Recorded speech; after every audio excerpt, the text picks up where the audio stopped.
The rain falls on Paris tonight, as it has fallen for 7 centuries. Somewhere in the Marais district, water runs down stone walls that were already ancient when Napoleon marched to Moscow. These walls remember things.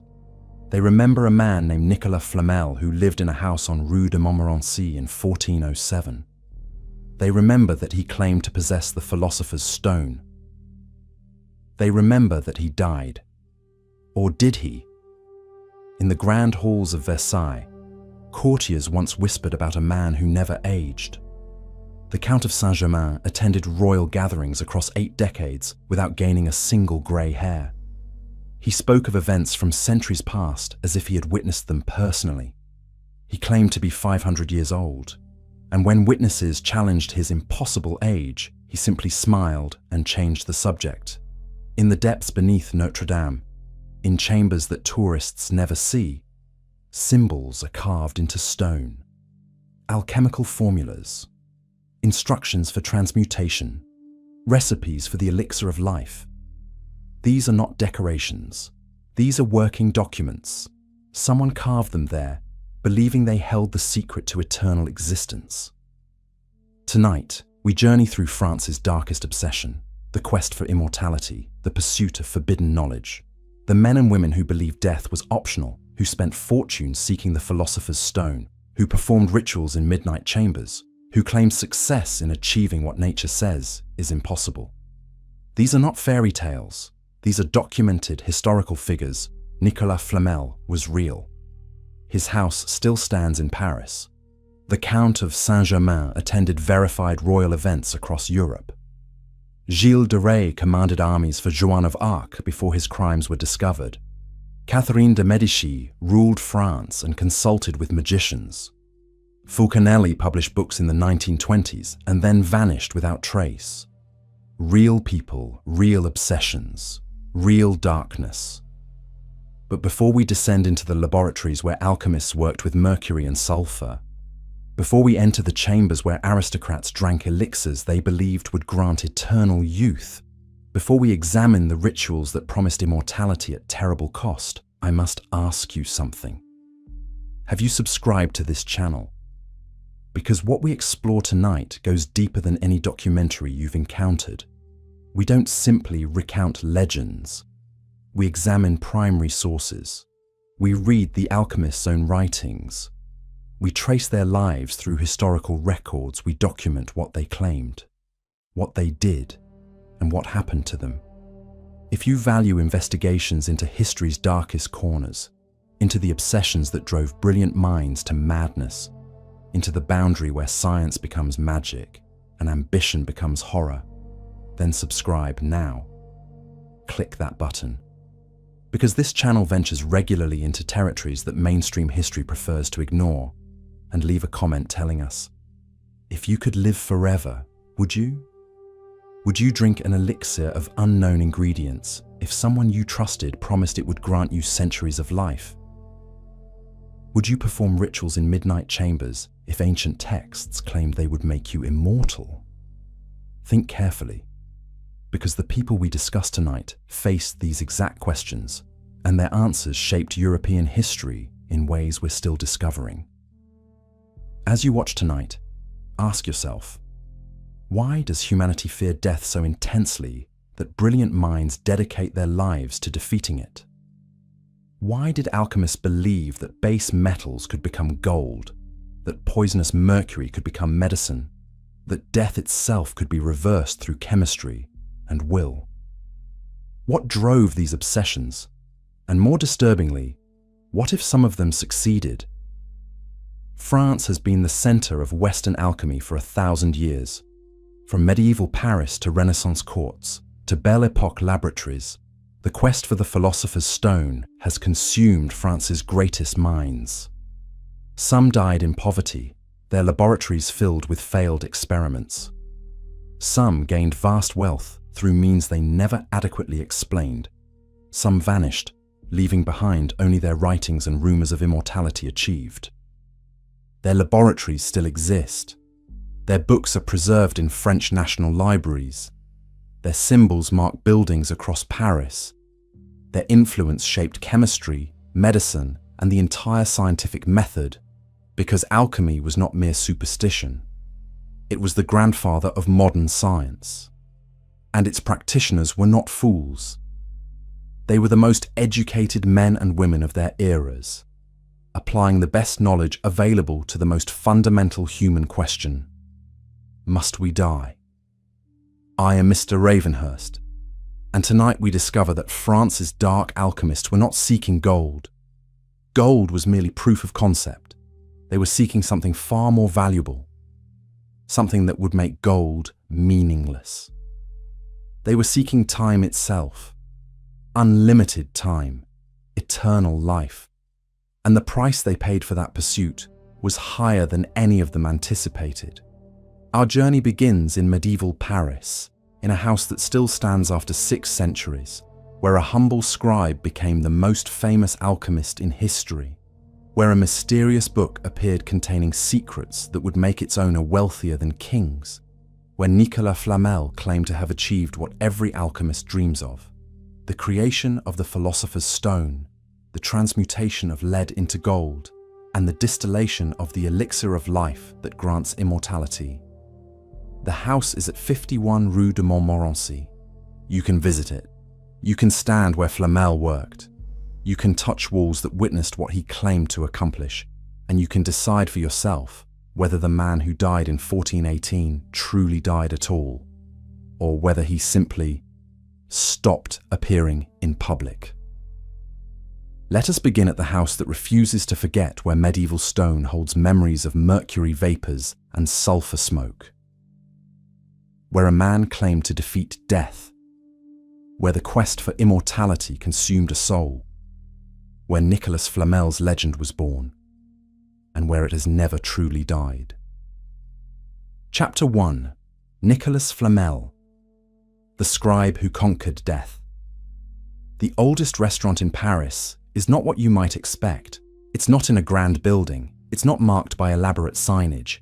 It's a narrow medieval house at 51 Rue de Montmorency in the Marais district, now operating as Auberge Nicolas Flamel.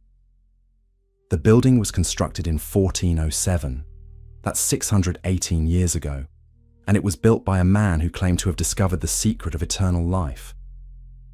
Nicolas Flamel was born around 1330 in Pontoise, a small town northwest of Paris. His family was not wealthy. They were not aristocratic. Nicolas learned to read and write, which in 14th century France placed him among the educated minority, but he was no scholar. He became a scribe, a copyist, a man who made his living reproducing books by hand, letter by letter, page by page, in an era before printing presses. He moved to Paris in his 20s and established a shop near Saint-Jacques-la-Boucherie church. He married a woman named Flamel, a widow twice over who brought some property to the marriage. They lived modestly. Nicolas copied books. Flamel managed their household. This was their life. Unremarkable. Ordinary. The kind of life that history forgets. And then the book appeared. According to Flamel's own account, written late in his life, he had a dream. An angel appeared to him, holding a book covered in copper plates. The angel showed him the book and said, "Flamel, look at this book. You will understand nothing of it now, nor will anyone else. But one day, you will see in it something that no one else will see." Sometime later, Flamel claimed it was shortly after the dream, though the timeline is unclear. A stranger entered his shop. The man needed money. He offered to sell Nicolas a book, an old book, a strange book. 21 pages, each page made of copper bark instead of parchment, covered in symbols and text that Nicolas recognized as Hebrew. Though he could not read the language, Nicolas purchased the book for 2 florins, a modest sum. And when he examined it, he realized this was the book from his dream. The exact book the angel had prepared him for this moment. The book's title, as Flamel understood it, was The Book of Abraham the Jew, Prince, Priest, Levite, Astrologer and Philosopher, It claimed to teach the transmutation of metals, the creation of gold from base materials, the preparation of the elixir of life. All of this through processes called alchemy, derived from Arabic alchemia, the art of transformation. Flamel spent 21 years trying to understand the book, 21 years of studying Hebrew, of consulting with scholars, of traveling to Spain to meet with Jewish mystics who might interpret the symbols of experimenting in a laboratory he established in his house, of heating mercury and sulfur, of distilling substances, of following instructions he only partially understood, of failure after failure after failure. And then, according to his account, on January 17th, 1382, at exactly noon, Nicolas Flamel successfully transmuted 1/2 pound of mercury into silver. 3 months later, on April 25th, at 5 in the evening, he transmuted mercury into gold, pure gold. He had achieved the great work. He had discovered the secret of the philosopher's stone. He had become the most successful alchemist in history. The evidence for this claim is Flamel's sudden wealth. In the 1380s, Nicolas Flamel was a modestly successful scribe. By the 1400s, he was funding the construction of chapels, hospitals, and charitable foundations across Paris. He endowed 14 hospitals. He funded repairs to multiple churches, including Saint-Jacques-la-Boucherie, where he worshipped. He commissioned elaborate tombs for himself and Père. He built the house at 51 Rue de Montmorency as free housing for the poor. This level of philanthropy required substantial wealth. Where did it come from? Flamel claimed his alchemical transmutations had provided unlimited gold. Skeptics suggested he had made money through real estate speculation, or perhaps had inherited from wealthy patrons, or possibly made his fortune through less savory means that he preferred to hide behind alchemy legends. But the scale of Flamel's charity is difficult to explain through ordinary medieval business practices. He gave away more money than most merchants accumulated in lifetimes, and he continued giving until his death, or what was reported as his death. Nicolas Flamel died on March 22nd, 1418, at approximately 88 years old. He was buried beside Père, who had died before him, in a tomb he had commissioned at Saint-Innocent Cemetery. The tomb still exists, though it's now housed in the Musée de Cluny. You can see it. Read the inscriptions. Examine the alchemical symbols carved into stone. But here's what makes Flamel's story strange. After his death, rumors began immediately that he hadn't really died, that the burial was a deception, that he and Père had successfully created the elixir of life and had simply left Paris to live anonymously elsewhere. In 1761, over 300 years after his supposed death, reports circulated that Nicolas Flamel had been seen alive at the Paris Opera looking exactly as he had in paintings from the 15th century. The report was detailed. Multiple witnesses. Someone even claimed to have spoken with him, and that he acknowledged being the same Nicolas Flamel, but refused to explain how he had lived so long. In the early 19th century, a man named Paul Lucas, traveling in Turkey on behalf of the French government, reported meeting a dervish who claimed to know Nicolas Flamel personally. "I will tell you the truth," the dervish allegedly said. "Flamel is still living. Neither he nor his wife are dead. It is 3 years since I left them both in India. He is one of the 7 prophets who have been faithful to truth." These accounts are not verifiable. They're likely fabrications, but they demonstrate something important. Nicolas Flamel's legend refused to die even when the man himself had been buried for centuries. People wanted to believe that he had achieved immortality, that the philosopher's stone was real, that death could be defeated through knowledge and chemistry. The question is, what actually happened? Let's examine what we can verify. Nicolas Flamel existed. His house at 51 Rue de Montmorency still stands. His charitable foundations are documented in Parisian archives.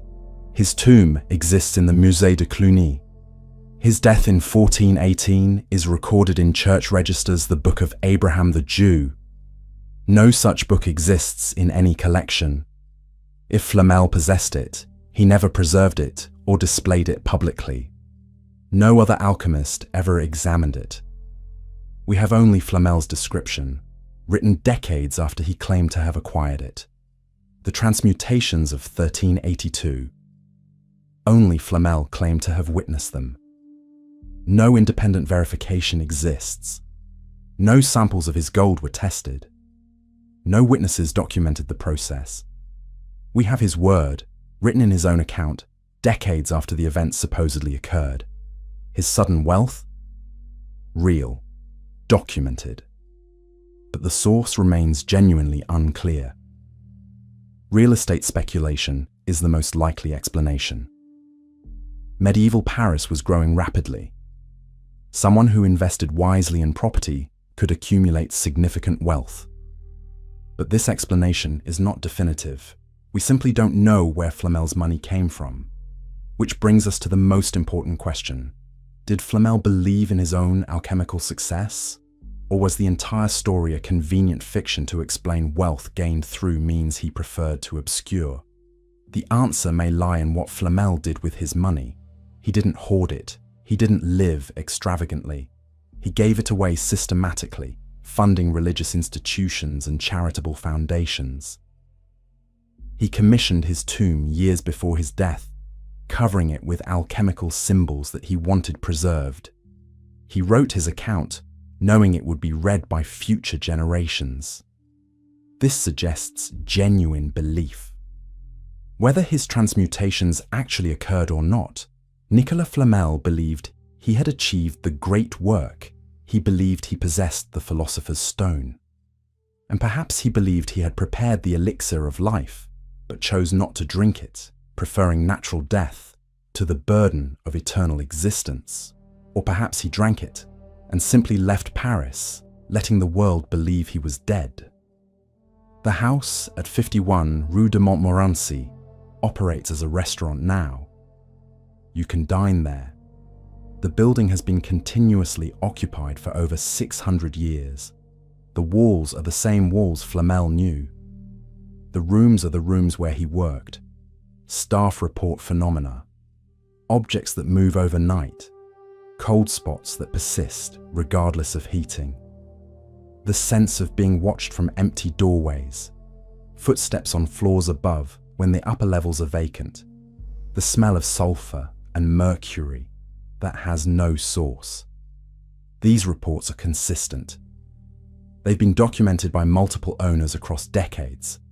Skeptics attribute them to old building quirks, to suggestion, to the power of legend creating psychological experiences. Believers suggest that Flamel's presence lingers in the house he built, that his work left impressions deeper than merely physical. What cannot be disputed is that Nicolas Flamel created a legend that has endured for 6 centuries. Whether that legend is based on accomplished transmutations, or clever deception, or genuine belief in processes that don't actually work, the result is the same. He is the most famous alchemist in history, the man whose name is synonymous with the philosopher's stone, the medieval scribe who claimed to conquer death. And across Paris, his symbols remain carved into churches he funded, engraved on buildings he endowed, present in manuscripts he copied, alchemical formulas, instructions for transmutation, recipes that claim to grant eternal life. Are they real? Can they work? Should anyone attempt them? Nicolas Flamel lived to 88 years old, which was exceptional longevity in medieval France. Whether he achieved this through alchemy or simply through luck and good health, we cannot determine. But his legend suggests something that alchemists across Europe came to believe: that the elixir of life was possible, that immortality could be achieved through chemistry, that death was not inevitable, but merely a problem requiring the correct solution. This belief would obsess France for centuries. It would drive men mad. It would consume fortunes. It would lead to discoveries that advanced science and to experiments that killed their practitioners. Because once you believe death is optional, once you think immortality is within reach, everything else becomes secondary. Gold? Gold is meaningless if you live forever. Power? Power fades across generations unless you yourself live to consolidate it. Love? Love becomes tragedy when one partner ages while the other remains eternally young. The philosopher's stone promised to solve the problem of death, but it created new problems that no alchemist fully considered until too late. We leave medieval Paris now, Nicolas Flamel's house standing in the rain as it has stood for 6 centuries. We travel forward in time to the court of Louis XV, to Versailles in its golden age, to an aristocrat who appeared from nowhere, who claimed to remember events from centuries past, who never aged across 8 decades of documented appearance, who died multiple times according to records yet continued attending royal events, who became the most mysterious figure in European history, the Count who never died, the man with no past and unlimited futures, Saint-Germain, where every answer creates more questions and where immortality becomes not legend, but documented impossibility. Chapter 2. The Count of Saint-Germain, the immortal aristocrat. In the winter of 1745, a man attended a reception at the court of Louis XV in Versailles. He was perhaps 45 years old in appearance. Dark hair without grey, a face unlined by age. He dressed impeccably in the latest fashion. He spoke French fluently, with an accent that suggested foreign origin, but which no one could place precisely. He seemed educated, cultured, knowledgeable about art, music, science, and history. His name, he said, was the Count of Saint-Germain. No one had heard of him before. No family records mentioned his title. No European court could verify his nobility. He simply appeared at Versailles in 1745. And when questioned about his background, he smiled pleasantly and changed the subject.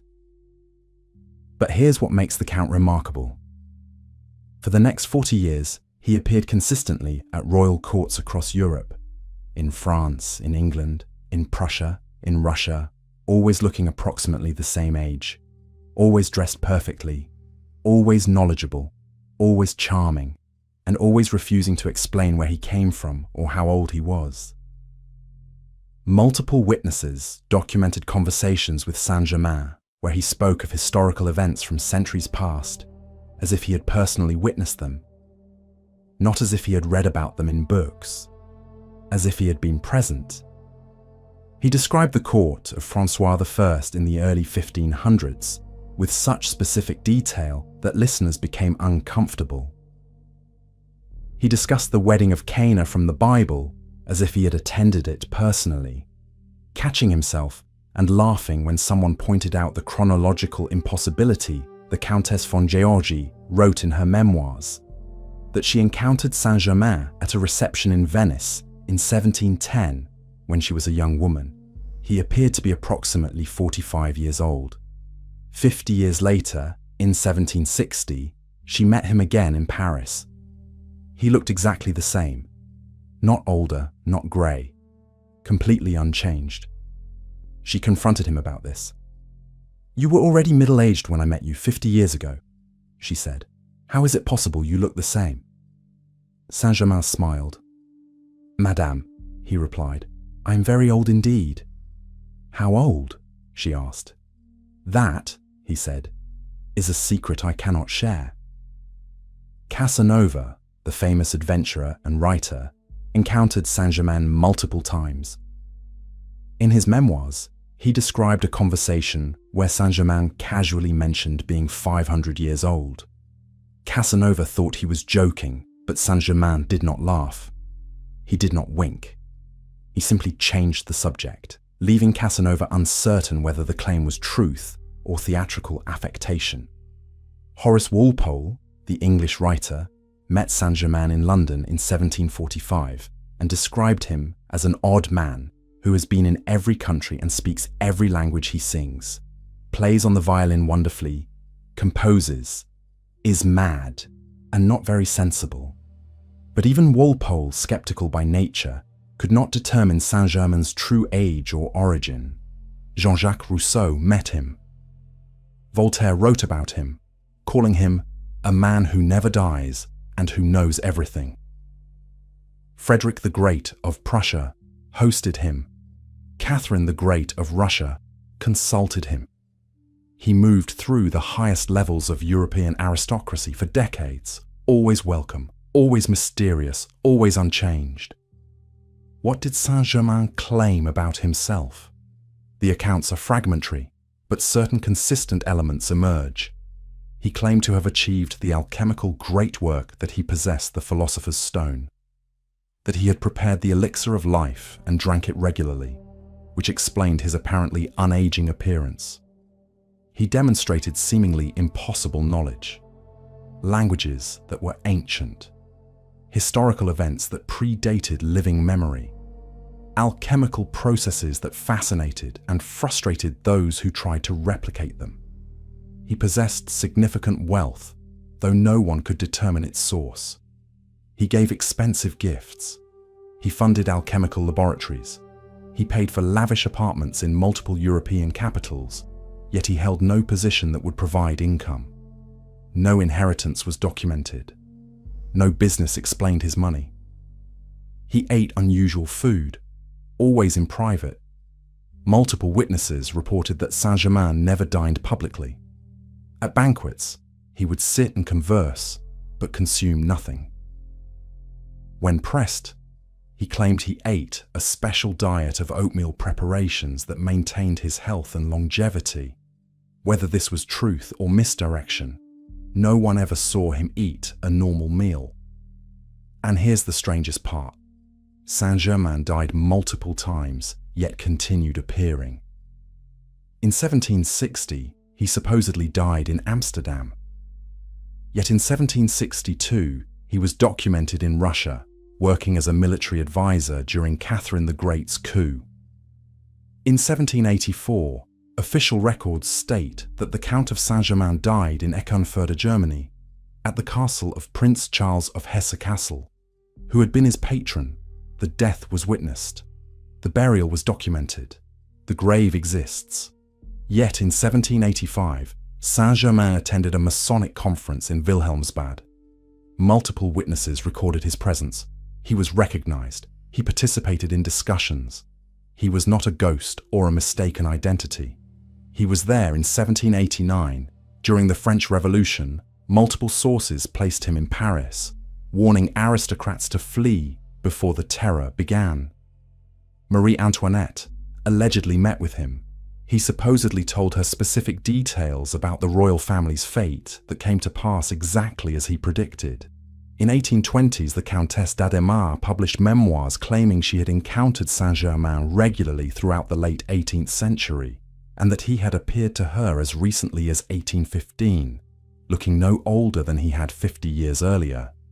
In 1867, French magician Jean-Eugène Robert Houdin wrote that a man claiming to be Saint-Germain had approached him, demonstrating alchemical processes and claiming to be the same man who had attended Versailles over a century earlier. These accounts cannot all be true. Multiple explanations exist. 1.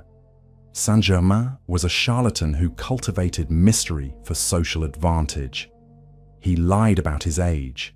He invented his alchemical achievements. His unusual knowledge came from extensive reading, not personal experience. His apparent longevity was theatrical performance. Multiple men used the name Saint-Germain across decades, maintaining the illusion. 2. Saint-Germain was a spy or intelligence agent who used the mystique of alchemy to move freely between royal courts, gathering information for some government or organization whose identity remains unknown. His claims of immortality were cover for his actual work. 3.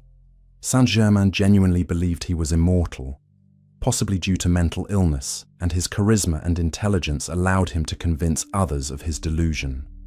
He was not lying, but was genuinely deluded. 4. Saint-Germain had achieved something unusual, not literal immortality, but perhaps a medical process that slowed aging significantly. Perhaps his special diet had effects we don't understand. Perhaps he had discovered something about human longevity that remains lost. 5. The most improbable explanation, the one that logic rejects, but which the accounts seem to demand. Saint-Germain was exactly what he claimed to be, immortal, having drunk the elixir of life, living across centuries. And we simply must accept that sometimes history documents things that should be impossible. Modern researchers have investigated Saint-Germain extensively. They found evidence of a probable identity, the illegitimate son of Prince Francis II Rákóczi of Transylvania, born around 1690 to 1700. This would explain his refined manners, his education, his access to aristocratic circles, and his reluctance to discuss his parentage, which was scandalous. It would also mean that when Saint-Germain died in 1784, he was approximately 84 years old, not 500. Not immortal. Just elderly and fortunate to have maintained health and appearance better than most men his age. But this explanation struggles with the documented appearances after 1784. Unless multiple men adopted the identity, unless reports after his death were fabrications or mistakes, unless his fame created false sightings, we're left with uncomfortable questions. What we know with certainty, a man using the name Count of Saint-Germain moved through European aristocratic circles from approximately 1740 to 1784. He was intelligent, cultured, charismatic, and deliberately mysterious about his background and age. He claimed alchemical knowledge. He impressed multiple skeptical witnesses with seemingly impossible historical knowledge. He died in 1784, according to official records. What we cannot know, whether he genuinely believed himself immortal or was performing theatre, whether his alchemical knowledge was real or invented, whether appearances after his death were genuine or misidentifications, whether any of his claims about the philosopher's stone and elixir of life had basis in reality. But here's what we can observe. The legend of Saint-Germain has proven more durable than any ordinary man's reputation. Over 200 years after his documented death, people still report seeing him, still claim he continues to live, appearing in various places, never aging, always mysterious. The Theosophical Society, in the late 1800s, claimed Saint-Germain was one of their hidden masters, guiding humanity's spiritual development from behind the scenes. Modern occultists invoke his name in rituals. Books are published regularly presenting new theories about his identity and fate. Saint-Germain has become more than a historical figure. He has become an idea, the concept of the immortal adept, the man who conquered death through knowledge, the promise that human life need not end, that with the correct formula, the right elixir, the proper alchemical process, we might achieve what nature denies us. Whether this promise is true or false, comforting or tragic, gift or curse, the fact remains. Humans want it to be true. We want to believe that someone, somewhere, has defeated death. That immortality is possible, that Saint-Germain still walks among us, timeless, ageless, eternal. And perhaps that desire, that deep human longing to escape mortality, is what keeps his legend alive. Not evidence of his continued existence, but evidence of our continued need to believe that death is not inevitable, that we are not trapped by biology, that somewhere someone holds the secret that could make us immortal too. The castle in Eckernförde where Saint-Germain supposedly died has been demolished. The grave that was documented in 1784 cannot be located with certainty. No remains exist that can be tested. No possessions survived that might contain alchemical formulas. He left nothing concrete behind except stories, accounts from witnesses who are themselves long dead, and a mystery that refuses to be solved, which perhaps was exactly his intention: to live in legend if not in flesh, to achieve a kind of immortality not through alchemical elixirs, but through the immortality of fame, to be remembered centuries after death, discussed, debated, investigated, still capable of generating wonder and confusion. If that was his goal, then Saint-Germain succeeded absolutely. He is more alive in our collective imagination today than he ever was in historical reality. The Count, who never died, continues to live through our fascination with his impossibility. We leave Versailles now, its grand halls where Saint-Germain once charmed courtiers.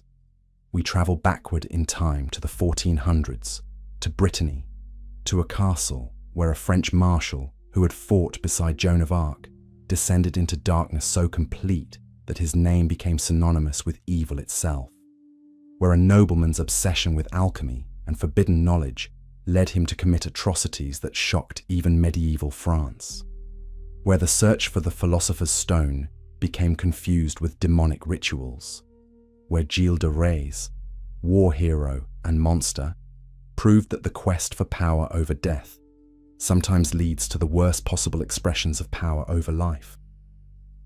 Chapter 3: Cagliostro, the alchemist who destroyed a queen. In the spring of 1785, the most spectacular scandal in French history began with a diamond necklace worth 1.6 million livres, more than the annual budget of the French Navy. At its center was a man who claimed to be 2,000 years old. His name was Count Alessandro di Cagliostro. Though that was not the name he was born with, he claimed to have witnessed the crucifixion of Christ. He claimed to have studied alchemy under the prophet Moses. He claimed to possess the elixir of life and to have drunk it regularly for centuries. He claimed many things, and for a brief, brilliant moment, much of European aristocracy believed him. His story begins not in the palaces of Versailles, but in the slums of Palermo, Sicily, in 1743, where a boy was born and named Giuseppe Balsamo. His family was poor. His father was a merchant who died when Giuseppe was young, leaving the family in poverty. Giuseppe grew up on the streets, learning quickly that survival required charm, intelligence, and the willingness to deceive. He was brilliant, genuinely brilliant. He could read people with uncanny accuracy.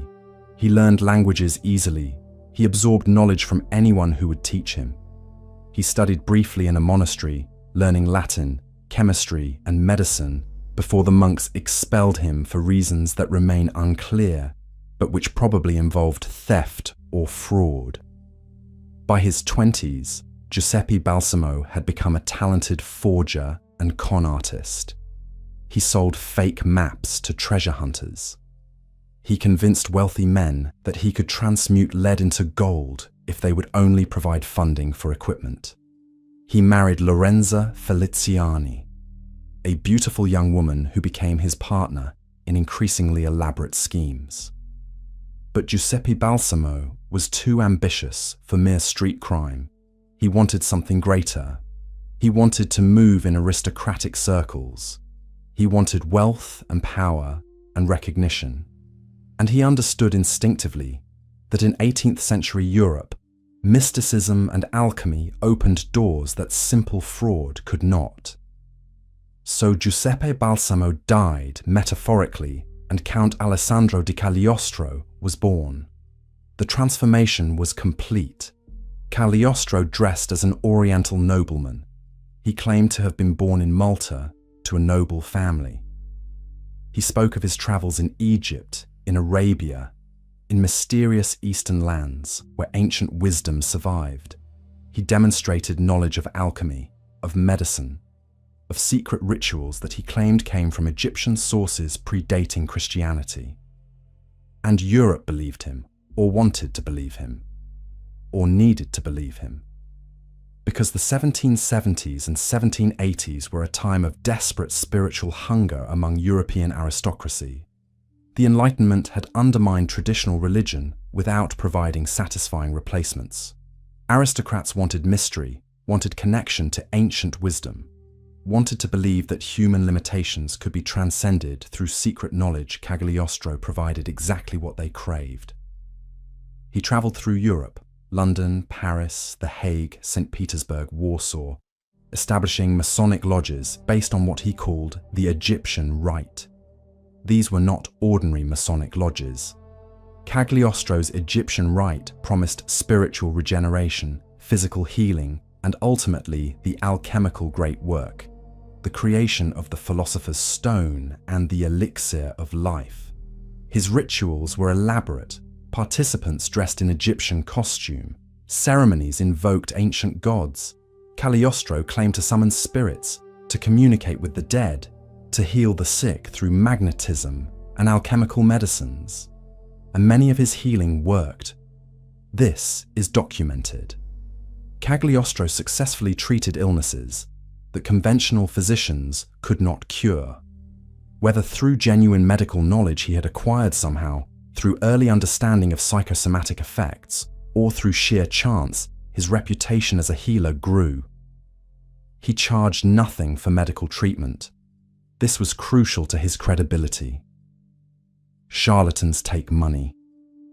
Cagliostro gave his services freely, accepting only donations to his Masonic lodges.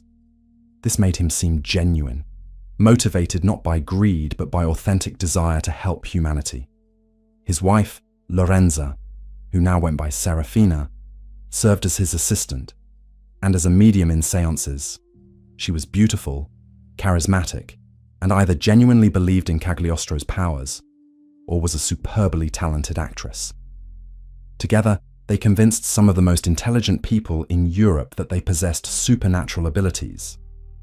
Cardinal de Rohan, Prince Bishop of Strasbourg, was one of those believers. Rohan was wealthy, powerful, and desperately wanted to regain favor with Queen Marie Antoinette, who despised him. He had insulted her years earlier when she was still an Austrian princess, and she had never forgiven him. Rohan's ecclesiastical career had stalled. He needed the Queen's approval to advance further. He was desperate. Into this desperation walked Jeanne de la Motte, a con artist who claimed descent from French royalty. She told Rohan that she was close friends with Marie Antoinette. She could arrange meetings. She could rehabilitate his reputation. She convinced Rohan to write letters to the Queen, which Jeanne claimed to deliver. She provided responses that she said came from Marie Antoinette. The responses were forgeries, but Rohan believed them.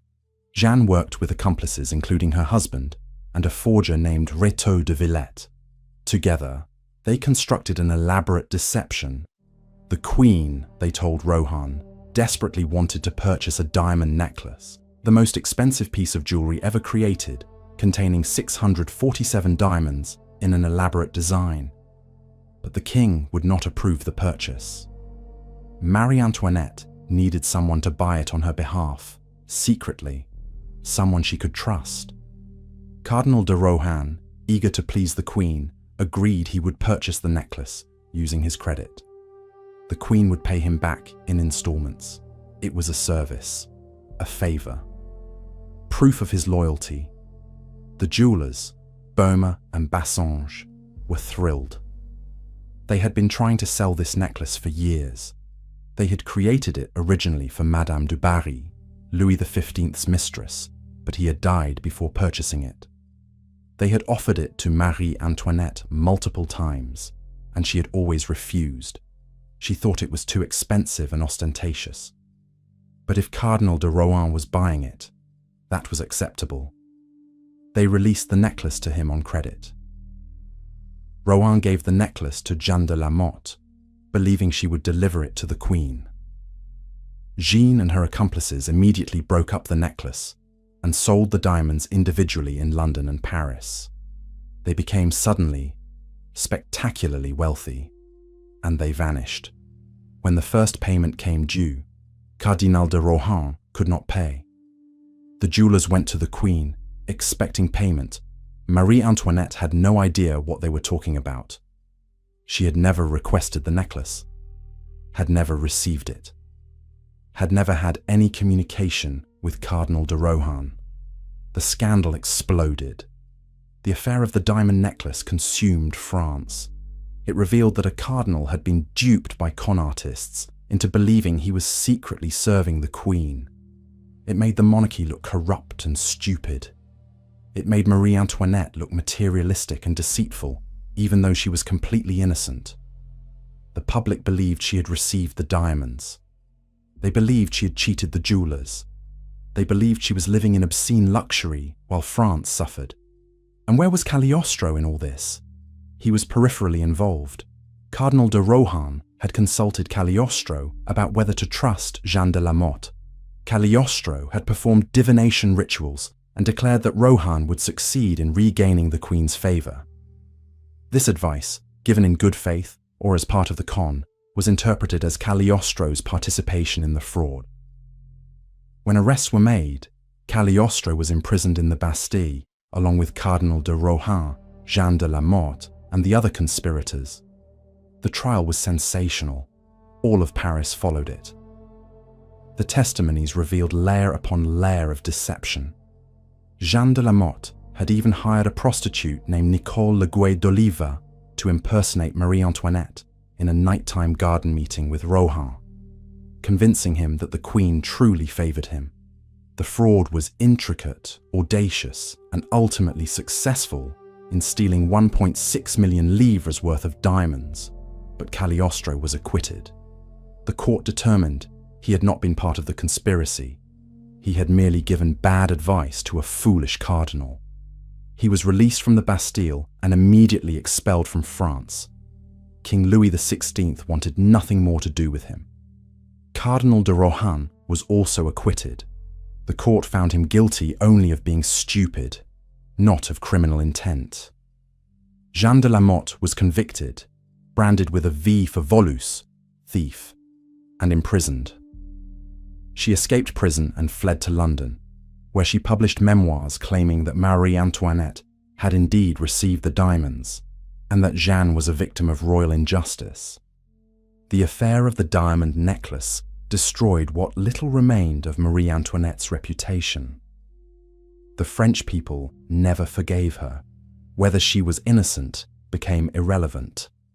The scandal contributed directly to the revolutionary fervour that would consume France just 4 years later. Marie Antoinette would die on the guillotine in 1793, and historians agree that the diamond necklace affair was one of the critical factors that turned public opinion against her. Cagliostro, expelled from France, continued travelling. But his reputation was damaged. The trial had exposed details about his past. Newspapers identified him as Giuseppe Balsamo from Palermo. His claims of ancient nobility were revealed as fabrications. His mystical persona looked less convincing when contrasted with evidence that he was a Sicilian con artist. He went to Rome. This was a mistake. The Papal States in the 1780s were not tolerant of Masonic activity. The Catholic Church had condemned Freemasonry as heretical Cagliostro's Egyptian rite. With its invocations of pre-Christian gods and its promise of spiritual powers outside church authority, was particularly offensive to Vatican authorities. In December 1789, Cagliostro was arrested by the Roman Inquisition. He was charged with heresy, with practicing magic, with founding a Masonic lodge on papal territory. His wife Serafina testified against him, either coerced or genuinely betraying him to save herself. The trial was secret, the evidence was sealed, but the verdict was predetermined. In April 1791, Cagliostro was convicted and sentenced to death. Pope Pius VI commuted the sentence to life imprisonment, possibly because executing such a famous figure would create martyrdom, possibly out of genuine mercy. Cagliostro was imprisoned in the fortress of San Leo in the Apennine Mountains. This was not a normal prison. San Leo was built on a massive rock formation, accessible only by a single narrow path. The fortress had been used for centuries to hold prisoners who needed to be isolated completely from the outside world political prisoners. Religious heretics. Men who were too dangerous to execute, but too problematic to release. Cagliostro was placed in a cell called the pozzetto, the little well. It was a small chamber carved into rock. No window. No natural light. The only entrance was through a trapdoor in the ceiling, through which food was lowered on ropes. The prisoner could not stand fully upright. He could not lie down completely flat. He could only crouch or sit in perpetual discomfort. This was where Count Alessandro di Cagliostro, who claimed to be 2,000 years old, who claimed to possess the elixir of life, who had charmed European aristocracy and founded Masonic lodges and treated the sick and performed miracles, spent his final years. The official records state that he died on August 26, 1795, after 4 years in the pozzetto. The cause of death was listed as apoplexy, a stroke. He was 52 years old, according to his birth year as Giuseppe Balsamo. But his body was never returned to his family. No grave was marked.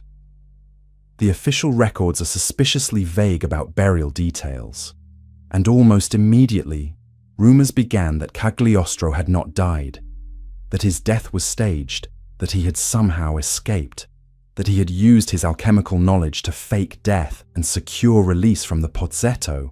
These rumors were almost certainly false. The pozzetto was inescapable. The fortress was impregnable. And Cagliostro's health, after 4 years of such brutal imprisonment, would have been destroyed. A man who could barely stand or lie down properly, who lived in darkness without fresh air, who was given minimal food, would not survive long after release, even if escape were somehow possible. But the legend refuses to die. Throughout the 1800s and into the 1900s, people reported seeing Cagliostro. He appeared at seances. He communicated through mediums. He was spotted in various European cities, always looking the same age he had appeared in the 1780s. The Theosophical Society adopted him as one of their ascended masters, claiming he had transcended physical death and continued to guide humanity from spiritual planes. Occultists invoked his name in rituals. Books were published, claiming to reveal his secret teachings. So what is the truth about Cagliostro? Was he a charlatan? Certainly. Giuseppe Balsamo was a con artist. He fabricated his noble identity. He lied about his age. He deceived people for profit. These facts are documented. But was he only a charlatan? The evidence suggests something more complex. Cagliostro possessed genuine medical knowledge. His treatments worked often enough that his reputation as a healer cannot be dismissed as pure fraud. He may have learned folk medicine in Sicily. He may have studied with physicians during his travels. He may have been an intuitive genius at diagnosing psychosomatic illness. Whatever the source, he could heal people, and he used this ability. He also seems to have genuinely believed in alchemy and Masonic mysticism. Con artists don't usually end their lives imprisoned by the Inquisition for refusing to recant their beliefs. Cagliostro could have confessed, could have admitted fraud, could have saved himself. Instead, he maintained his claims even when doing so meant permanent imprisonment. This suggests authentic belief, not mere performance. The most likely truth is that Cagliostro was both. A fraud who genuinely believed in the spiritual systems he taught, a con artist who successfully convinced himself of his own deceptions. A man who started by lying to others and ended by believing his own lies. This makes him more tragic than if he was simply a charlatan. Because Cagliostro died in the worst possible prison, in complete darkness, in a cell designed to break the spirit of anyone confined within it. He died claiming to be immortal, claiming to possess the elixir of life, claiming powers that should have allowed him to escape or to endure or at least to die with dignity. Instead, he died like any ordinary man. 52 years old, broken by imprisonment, abandoned by everyone. His wife had betrayed him, his followers had forgotten him, his claims of immortality were proven false by the simple reality of his death. The fortress of San Leo still stands. You can visit it. You can see the Pozzetto, though it's no longer used as a cell tour. Guides will tell you about Cagliostro, about the famous prisoner who claimed to be immortal, about how he died in darkness believing himself eternal. And sometimes guides report visitors feel something in that cell, a presence, a cold spot that shouldn't exist in summer, a sense of profound sadness, as if something of Cagliostro remained behind, trapped not by stone walls, but by the weight of broken promises, of failed alchemy, of immortality that never materialized. Whether Cagliostro's spirit lingers or not, his legend certainly does. He remains one of history's most fascinating figures, precisely because we cannot reduce him to a simple category. He was not just a fraud, not just a believer, not just a healer, not just a con artist. He was all of these simultaneously. A man of genuine gifts who used them for deception. A liar who believed his own lies. A seeker of immortality who died in the worst possible way. The diamond necklace affair destroyed more than just Marie Antoinette's reputation. It exposed the rot at the heart of French aristocracy. It revealed how easily the powerful could be deceived. It demonstrated that mysticism and reason existed in uncomfortable tension throughout the Enlightenment, and it showed that the quest for immortality, for transcendence, for powers beyond human limitation, could be weaponized, could be used to manipulate, could contribute to the collapse of an entire social order. Cagliostro did not cause the French Revolution, but he was part of the constellation of scandals, deceptions, and failures of judgment that made revolution inevitable. His story is a cautionary tale about ambition, about self-deception, about the dangers of believing that ancient wisdom can shortcut human limitations. And yet, part of us wants to believe, wants to imagine that Cagliostro really did possess the elixir, that he faked his death, that he walked out of San Leo and disappeared into history, living still, watching us discuss whether he was fraud or master, charlatan or immortal. Because if Cagliostro succeeded, if anyone ever succeeded in creating the philosopher's stone, in preparing the elixir of life, then perhaps we could too. Perhaps death is not inevitable. Perhaps the alchemists were right all along, and we simply haven't found the correct formula yet. This hope, this desperate human hope that death can be defeated, is what kept alchemy alive for centuries. It's what made aristocrats believe con artists. It's what drove brilliant minds to waste fortunes and lives seeking transmutation. It's what makes us still tell these stories, still investigate these legends, still wonder whether maybe, just maybe, someone somewhere achieved the impossible. Cagliostro died in 1795 in the Pozzetto of San Leo. That is historical fact. But Cagliostro lives in legend, in rumor, in the persistent belief that he might have escaped, might have succeeded, might still walk among us. And perhaps that is the only immortality that alchemy ever truly offered. Not eternal life, but eternal legend. Not escape from death, but escape from being forgotten. Not the elixir of life, but the elixir of fame that keeps dead men's names alive centuries after their bodies turn to dust. We leave the darkness of San Leo now, ascending from the Pozzetto, where Cagliostro died, or escaped, or transcended, or simply ended. We travel backward in time to the 16th century, to Florence and Paris, to royal courts where another alchemist wielded power not through claims of immortality, but through very real political influence, where an Italian queen brought occult practices to France, where Catherine de' Medici consulted with astrologers and magicians to secure her family's grip on the throne, where the line between statecraft and sorcery blurred completely, where alchemy served not personal immortality, but dynastic ambition, and where the darkest arts were employed not for spiritual enlightenment, but for pure political survival. Chapter 4. Catherine de' Medici, the Queen who poisoned France. In 1533, a 14-year-old Italian girl arrived in France to marry the second son of King Francis I. Her name was Caterina Maria Romola di Lorenzo de' Medici. She was short, plain-faced, and considered an unsuitable match for French royalty. The Medici family was wealthy.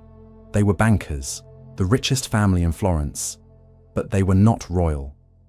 They were merchants who had bought their way into nobility. French aristocrats looked down on her. They called her the merchant's daughter as an insult. Catherine brought with her a substantial dowry. She brought political connections to Italian city-states. She brought the promise of Medici financial support for French military campaigns. But she also brought something else, something that French courtiers did not expect and could not initially recognize. She brought knowledge, dark knowledge, occult practices that had been perfected in Renaissance Italy, where alchemy and astrology were not merely superstitions, but sophisticated systems practiced by the most educated minds. She brought recipes for poisons that killed slowly and untraceably. She brought connections to magicians and astrologers whom she had consulted since childhood. She brought the willingness to use any method, no matter how dark, to protect her power and her children. Catherine de' Medici would become the most powerful woman in France. She would rule as Queen Mother for 30 years, controlling 3 successive kings who were her sons. She would make decisions that shaped European politics for generations. And she would do all of this while maintaining a hidden court of occultists, alchemists, and poisoners who served her ambitions with methods that the Catholic Church officially condemned, but which Catherine employed without hesitation. The early years of her marriage were not promising. Her husband, Henri, Duke of Orléans, was in love with another woman, Diane de Poitiers, 20 years older than Henri, but beautiful, sophisticated, and everything Catherine was not Henri ignored Catherine almost completely. For 10 years, their marriage produced no children, and in a royal marriage, children were the only thing that mattered. Catherine was desperate. Without an heir, she was worthless. She could be set aside, divorced, sent back to Italy in disgrace. She needed to become pregnant. She consulted physicians. They provided medical advice that didn't work. She consulted priests. They prayed for her, but God apparently wasn't listening. So Catherine turned to other sources. Sources that the church would not approve. Sources that her Italian family had taught her to trust when conventional methods failed. She consulted astrologers who cast horoscopes and told her when conditions were favorable for conception. She drank herbal preparations created by alchemists who claimed to enhance fertility. She performed rituals in private chambers that combined Christian prayer with older, pre-Christian practices. She tried everything, desperate, willing to risk her soul if it meant producing an heir. In 1544, 11 years into her marriage, Catherine finally became pregnant. She gave birth to a son, Francis. Over the next 13 years, she bore 9 more children, 10 children total, after a decade of barrenness. This was unusual enough that rumors spread immediately about what Catherine had done to suddenly become fertile. Had she made deals with dark forces? Had her alchemists provided substances that worked through unnatural means? Had she sold something in exchange for fertility? Catherine never explained. She simply smiled and bore her children and consolidated her power. In 1547, King Francis I died, and Henri became King Henri II. Catherine was now Queen of France, but she was not yet powerful. Henri still preferred Diane de Poitiers, giving her influence that should have belonged to Catherine. Diane attended council meetings. She advised Henri on policy. She received estates and titles. Catherine endured this humiliation in silence, waiting. In 1559, Henri died in a jousting accident. A splinter from a broken lance pierced his eye and entered his brain. He suffered for 10 days before dying. Catherine was 40 years old. She had been queen for 12 years, but had wielded little real power. Now everything changed. Her eldest son, Francis, became King Francis II at age 15. He was sickly, physically weak, dominated by his wife Mary, Queen of Scots, and her uncles from the powerful Guise family. Catherine maneuvered carefully, establishing herself as the true power behind the throne, while allowing others to think they were in control. Francis II died in December 1560 after reigning only 17 months. He suffered from an ear infection that spread to his brain. Some historians suspect poisoning, though evidence is circumstantial. Catherine had motive. Francis was controllable by the Guises, not by her. With Francis dead, her second son, Charles, became king. Charles IX was 10 years old when he became king. For the next 14 years, Catherine ruled France as regent and queen mother. Charles was intelligent but weak-willed, easily influenced, prone to emotional outbursts. Catherine controlled him completely. Every major decision went through her. She negotiated with foreign powers. She managed religious conflicts between Catholics and Huguenots. She arranged political marriages. She was the de facto ruler of France. And during these years, Catherine assembled her shadow court. The most famous member was Nostradamus, whom we will discuss in detail later. Catherine consulted him regularly on matters of state and family. But Nostradamus was merely the most public of her occult advisors. There was Cosimo Ruggieri, an Italian astrologer and alchemist who had followed Catherine from Florence. Ruggieri lived in Paris, consulting for Catherine on matters she could not discuss with conventional advisors.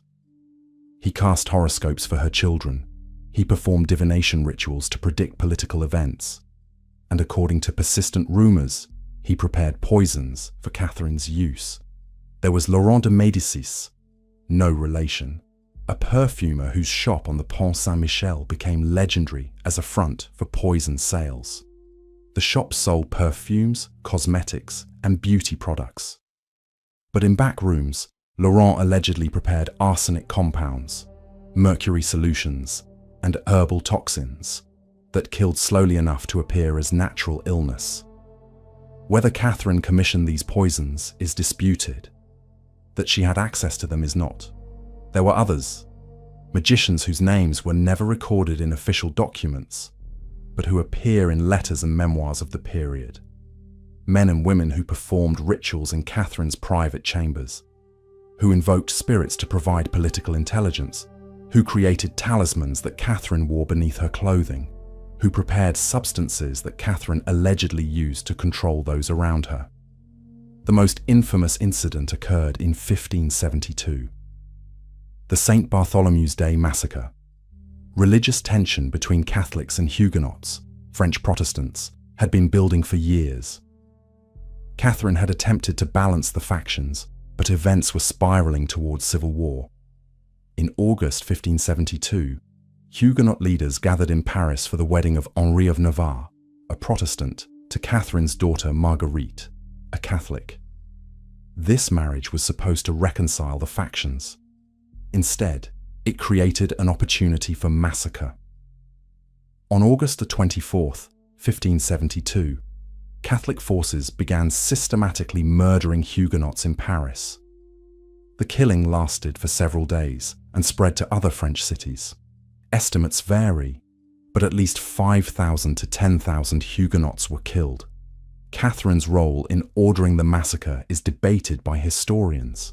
She claimed afterward that it was necessary to prevent a Huguenot coup.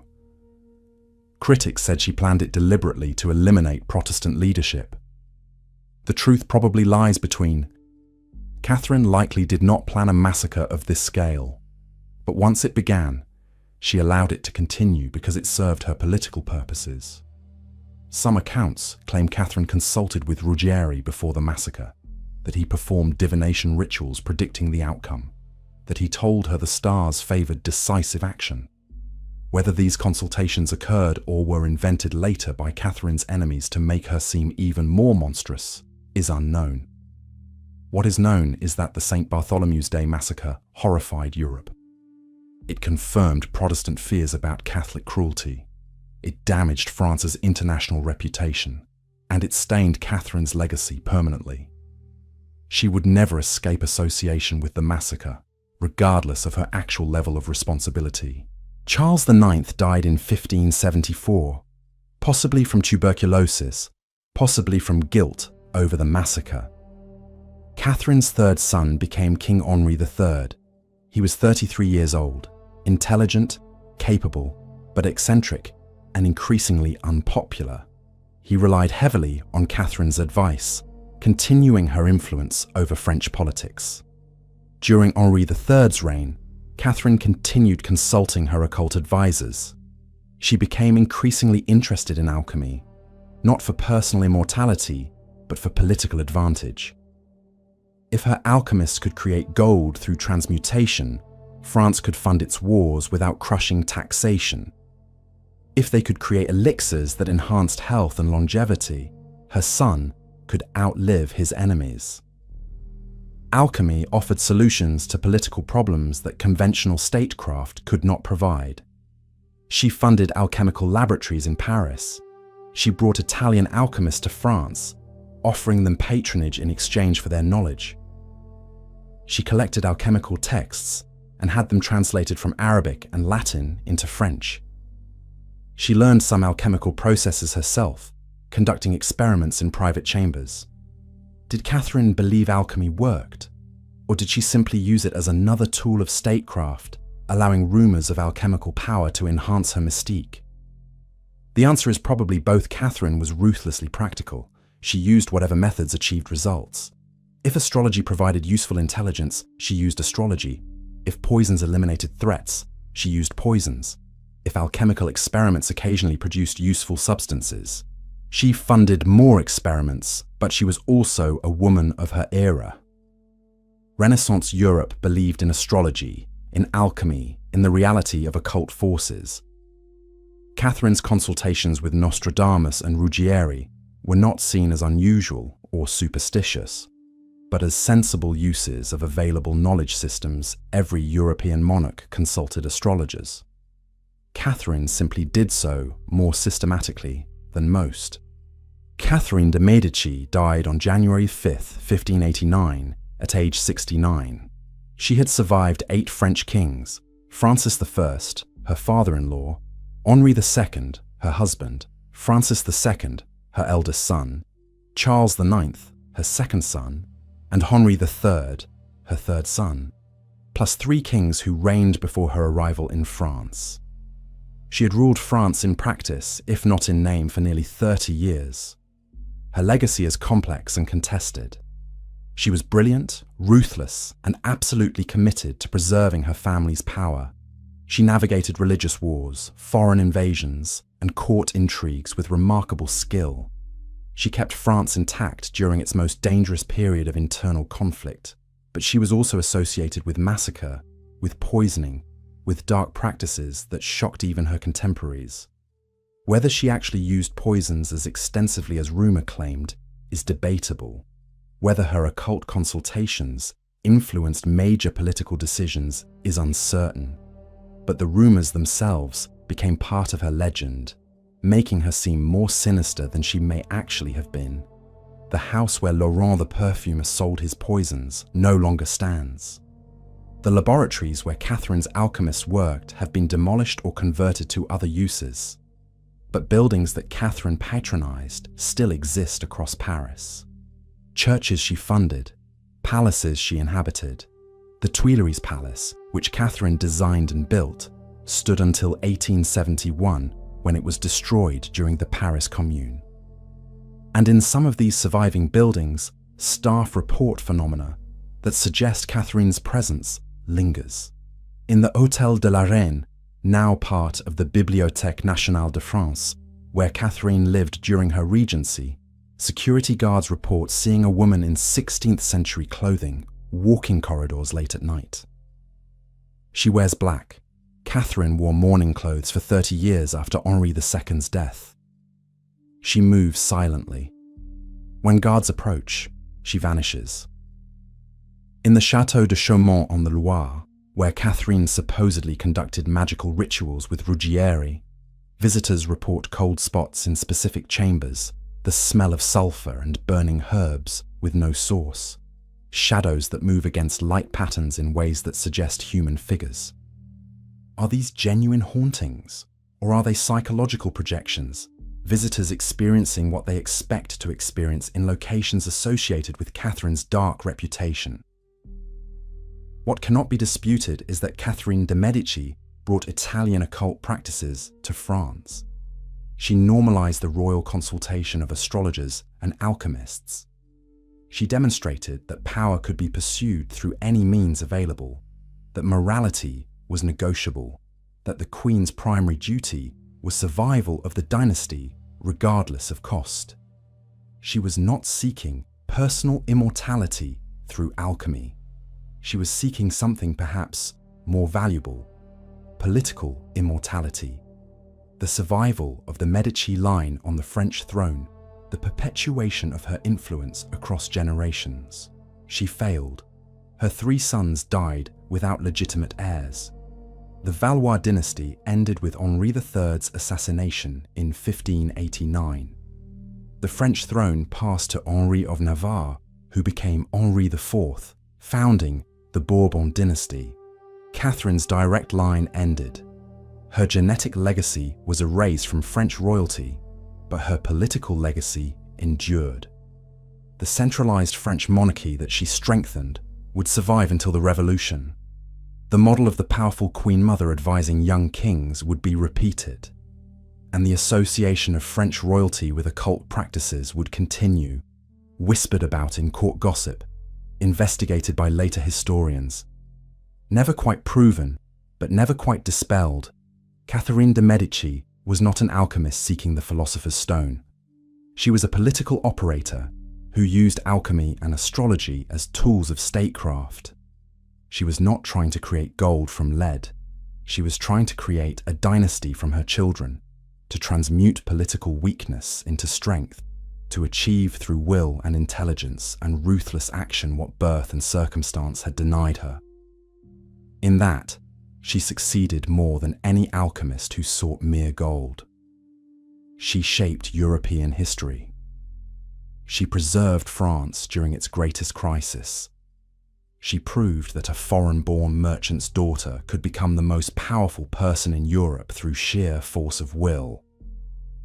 Whether she used poisons, whether her alchemists provided useful substances, whether her astrologers predicted events accurately, these questions miss the larger point.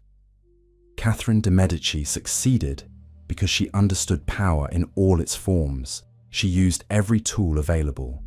She believed in nothing so completely that it limited her options. And she achieved what she set out to achieve. Her sons reigned, France survived. Her name endured. And in the darkness of Parisian nights, in buildings she once inhabited, perhaps something of her remains, not seeking immortality. She had no interest in living forever, but watching, observing, ensuring that her memory is not sanitized, not forgotten, not reduced to comfortable historical narrative. Catherine de' Medici was dangerous. She was brilliant. She was ruthless. And France would not have survived without her. We leave the 16th century now. Catherine's France, where politics and alchemy intertwined inextricably. We jump forward to the 20th century, to Belle Époque Paris, to a time when alchemy should have been dead, replaced by modern chemistry and scientific method. But alchemy never truly died. It simply went underground. And in the 1920s, a mysterious alchemist published books revealing ancient secrets, demonstrated his mastery to select witnesses, and then vanished completely, leaving behind only his name and a mystery that remains unsolved 90 years later. Fulcanelli. The last alchemist. The man who may have achieved the great work. The one who disappeared at the moment of his triumph. Or his death. Or his transcendence. Chapter 5. Fulcanelli, the alchemist who vanished. In 1926, 2 books appeared in Parisian bookshops that would transform 20th century alchemy: Le Mystère des Cathédrales, The Mystery of the Cathedrals, and Les Demeures Philosophales, Dwellings of the Philosophers. Both were studies of medieval alchemical symbolism encoded in Gothic architecture. Both demonstrated extraordinary erudition, combining deep knowledge of medieval history, architecture, chemistry, linguistics, and esoteric traditions. Both were written by an author who used the pseudonym Fulcanelli. No one knew who Fulcanelli actually was. The books were published through the efforts of Eugène Cancellier, a young man in his 20s who claimed to be Fulcanelli's student. Cancellier provided the manuscripts to publishers. He corrected proofs. He wrote prefaces explaining that his master Fulcanelli preferred to remain anonymous, that revealing alchemical secrets required discretion, that the modern world was not ready to know the author's true identity. This was not unusual in alchemical circles. Many alchemical texts had been published under pseudonyms across centuries. Anonymity protected practitioners from persecution, from charlatans seeking to steal their knowledge, from the attention of those who would use alchemical discoveries for destructive purposes. But Fulcanelli's anonymity was more absolute than most. He did not simply hide his name. He seemed to have erased his entire identity. No records connected any historical person to the Fulcanelli manuscripts. No paper trail led to a real human being. Fulcanelli appeared from nowhere, published 2 masterworks, and then vanished. The books themselves were extraordinary. The Mystery of the Cathedrals analysed Notre Dame de Paris and other Gothic cathedrals, arguing that their architectural features encoded alchemical formulas. The gargoyles were not mere decorations, but symbols representing stages of the great work. The rose windows depicted the philosopher's stone. The proportions of columns and arches contained mathematical ratios necessary for successful transmutation. Fulcanelli wrote with precision that suggested first-hand knowledge. He did not speculate about symbolism. He explained it with the confidence of someone who had successfully performed the processes the symbols represented. He described the colors that appear during alchemical operations, colors that can only be observed by someone who has actually conducted the experiments. He provided details that could not be learned from books, but only from practical laboratory work. Les Demeures Philosophales expanded the analysis to alchemical symbolism in mansions and estates across France. Fulcanelli identified alchemical symbols carved into buildings, painted on walls, embedded in architectural designs. He demonstrated that wealthy patrons in previous centuries had commissioned buildings that were essentially 3-dimensional alchemical textbooks, preserving knowledge in stone that could survive persecution and book burning. The level of scholarship was astonishing. Fulcanelli quoted medieval Latin texts. He referenced obscure Arabic alchemical works. He demonstrated knowledge of Greek, Hebrew, and ancient Egyptian. He discussed Gothic architecture with expertise that suggested formal training. He wrote about chemistry with understanding that indicated serious laboratory experience. Who was this man? Eugène Cancellier, his student, refused to reveal his identity. Cancellier claimed that Fulcanelli had sworn him to secrecy, that revealing his master's name would betray a sacred trust, that Fulcanelli had reasons for anonymity that Cancellier must respect. But Cancellier did provide some information, perhaps more than Fulcanelli would have wanted. He said that Fulcanelli had successfully achieved the great work, that he had created the philosopher's stone, that he had transmuted lead into gold in Cancelliet's presence, in a laboratory in Paris, in the early 1920s. According to Cancelliet's account, Fulcanelli invited him to a laboratory in Marseille in 1922. There, using a small quantity of a mysterious red powder, Fulcanelli transformed approximately 100 grams of lead into gold. Cancelliet witnessed the transmutation personally. He described the process in detail. The heating, the color changes, the final product that was tested and verified as genuine gold. Cancelliet claimed that Fulcanelli then told him the work was complete, that he had achieved what he set out to achieve. That he was leaving where he was going, Fulcanelli would not say. When he might return, he did not know. He gave Cancelliet the manuscripts for his 2 books, instructed him to have them published, and told him to continue studying, but to reveal nothing about Fulcanelli's true identity. Then Fulcanelli disappeared.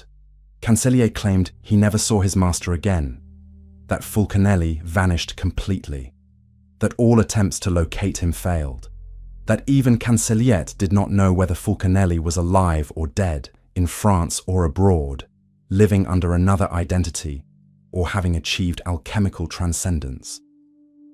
But Cancelliet did provide one more detail years later, that deepened the mystery. He claimed that in 1954, 28 years after Fulcanelli's disappearance, he was contacted by a mysterious figure who arranged a meeting. Cancelliet traveled to a location in Spain. He refused to specify where. There, he met a man who appeared to be in his 40s or 50s, vigorous and healthy. The man claimed to be Fulcanelli. But if this was true, Fulcanelli would have been approximately 90 years old. He should have been elderly, frail, near death. Instead, he appeared middle-aged. Cancelliet was shocked. He questioned the man extensively, testing whether this was truly his master or an imposter. The man demonstrated knowledge that only Fulcanelli could possess. He discussed details of their work together that Cancelliet had never shared with anyone. He answered questions about alchemical processes that only Fulcanelli could answer. Cancelliet became convinced this was Fulcanelli, and if so, he had not aged in 28 years, he had perhaps even grown younger. Had Fulcanelli achieved not just the philosopher's stone, but the elixir of life? Had he drunk it and become immortal, or at least vastly extended his lifespan? Was this why he disappeared? Because continuing to age normally while possessing immortality would draw unwanted attention? Cancelliet never saw Fulcanelli again after that 1954 meeting. He spent the rest of his life promoting his master's work, publishing editions of the books, writing commentaries, giving lectures.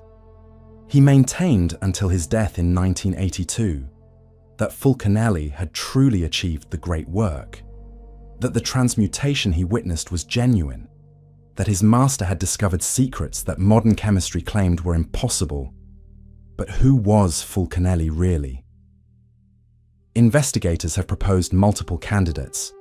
Jean-Julien Champagne, an illustrator who created the images for Fulcanelli's books. He was Cancelliet's friend and teacher. Some researchers believe Champagne was Fulcanelli, writing under a pseudonym. But Champagne died in 1932, long before the alleged 1954 meeting. And those who knew Champagne said he lacked the erudition displayed in Fulcanelli's writing. Pierre Dujol de Valois, a bookseller specializing in esoteric works. He was connected to alchemical circles in Paris. He had the knowledge necessary to write Fulcanelli's books. But evidence linking him to the manuscripts is circumstantial. René Schwaller de Lubitsch, an esoteric philosopher who later gained fame for his work on Egyptian symbolism. Some believe he wrote the Fulcanelli books early in his career, but his writing style and interests don't match Fulcanelli's focus on Gothic architecture. A collaboration. Perhaps Fulcanelli was not one person, but a group. Several alchemists working together, pooling their knowledge, creating the books collectively while maintaining the fiction of a single mysterious master. None of these theories is entirely satisfying. Each has problems. Dates don't match. Writing styles differ. Witnesses contradict each other. The identity of Fulcanelli remains genuinely unknown nearly a century after his books appeared. What we can verify is that someone wrote those books, someone possessed extraordinary knowledge. Someone understood both medieval symbolism and practical chemistry. Someone identified alchemical symbols in architecture that later researchers confirmed were genuine. Fulcanelli's books contain legitimate historical research. His architectural analyses are accurate. His identification of alchemical symbolism has been verified by scholars. His books are not fiction or fantasy, but serious scholarly works that have influenced both architecture historians and practicing alchemists. But did he successfully transmute lead into gold? Did he achieve the great work? Cancelliet's testimony is the only evidence. No one else witnessed the transmutation. No samples of the gold were preserved. No independent verification exists. We have only Cancelliet's word, and Cancelliet was Fulcanelli's devoted student, not an objective observer. Skeptics suggest Cancelliet was deceived, that Fulcanelli performed a clever trick, perhaps substituting pre-prepared gold during the heating process, that the red powder was theatrical misdirection, that Cancelliet wanted to believe so desperately that he convinced himself he had witnessed genuine transmutation. Believers point to Cancelliet's character. He was respected in French literary circles. He was intelligent and skeptical by nature. He had no financial motive to lie. He never profited significantly from promoting Fulcanelli's work. His testimony was consistent across decades. He maintained his claim until death, never wavering, never admitting deception. The question of the 1954 meeting is equally perplexing. If Cancelliet fabricated the entire Fulcanelli legend, why add this detail decades later? It made the story less believable, not more. It suggested immortality, which would invite mockery. If Cancelliet was lying, he had nothing to gain from this elaboration. Unless he was telling the truth, unless he did meet Fulcanelli in 1954, unless his master had discovered something that slowed or reversed aging, unless the elixir of life was not medieval fantasy but achievable reality. This is the possibility that makes Fulcanelli's story so compelling. Not that an anonymous author wrote books about alchemy, but that he might have successfully performed what he described. That somewhere in those books, encoded in symbolism and veiled language, are actual instructions for the great work. That Fulcanelli left a roadmap for others to follow. If only they could decode his meaning. Alchemists worldwide have studied Fulcanelli's books for 90 years. They've analyzed his symbolism. They've attempted to replicate his processes. They've searched for the secret he allegedly discovered. No one has publicly announced success. No one has demonstrated transmutation under controlled conditions. No one has produced the philosopher's stone or the elixir of life. But perhaps that's because successful alchemists follow Fulcanelli's example. They keep their achievements secret. They vanish rather than face the attention that success would bring. They live quietly, using their knowledge privately, never revealing what they've accomplished. Or perhaps it's because Fulcanelli never succeeded. Because the transmutation Cancelliet witnessed was illusion or mistake. Because the books, while scholarly and impressive, don't actually contain workable alchemical formulas. Because Fulcanelli was ultimately another in the long line of alchemists who believed they were close to success but never actually achieved it. We cannot know. That is the genius and frustration of Fulcanelli's story. It cannot be verified or disproven. It remains genuinely mysterious. What we can say is that Fulcanelli represented something important in the history of alchemy. He appeared at a moment when alchemy should have been completely dead, replaced by modern chemistry. The periodic table had been established. Atomic theory had been proven. Nuclear physics had demonstrated that transmutation was possible through completely different processes than alchemists imagined. Yet Fulcanelli argued that medieval alchemists had understood something that modern science had forgotten, that their symbolism contained genuine knowledge, that their processes, properly understood, could achieve results that conventional chemistry claimed were impossible. Was he right? Modern physics has proven that transmutation is theoretically possible. Particle accelerators can transform elements, but not through the methods alchemists described, not using sulfur and mercury and philosophical mercury, not through heating and distillation in medieval laboratories, unless medieval alchemists had discovered processes that modern science has not yet rediscovered. Unless their symbolism described real operations that worked for reasons we don't understand. Unless Fulcanelli was preserving knowledge that will only make sense when we develop new theoretical frameworks. This is speculation, but it's the kind of speculation that Fulcanelli's work invites. His books don't read like historical curiosities. They read like instruction manuals. They suggest that someone who truly understood could replicate the results they describe. If Fulcanelli achieved what Cancelliet claimed, where is he now? Living under a false identity somewhere in Europe, hiding from attention, occasionally revealing himself to select students, as he allegedly did in 1954. Or is he dead, his achievements dying with him because he refused to document them clearly enough for others to replicate? Or did he achieve something stranger, a form of existence that transcends normal human life, an alchemical transformation that makes him no longer quite human, but something else, something that can move through the world unnoticed because we lack the perception to recognize what he has become? The mystery of Fulcanelli is ultimately a mirror. What we believe about him reflects what we believe about alchemy, about human potential, about whether ancient wisdom might contain truths that modern rationality has discarded too quickly. Fulcanelli vanished in 1926, or 1954, or never, depending on which account you trust. His books remain, preserved in libraries, studied by alchemists, analyzed by scholars. His identity remains unknown. His achievements remain unverified. His fate remains mysterious. And perhaps that's exactly what he intended. To become a legend more powerful than any historical person could be, to inspire seekers, to preserve knowledge, to suggest possibilities, to remain forever just beyond the reach of those who would solve his mystery. The last alchemist, the one who might have succeeded, the man who vanished at the moment of triumph or failure or transcendence. Fulcanelli lives in the space between fact and legend, and for those who seek the philosopher's stone, that space is exactly where the great work occurs. We leave 20th century Paris now. Fulcanelli's books shelved in libraries where they wait for readers who might understand.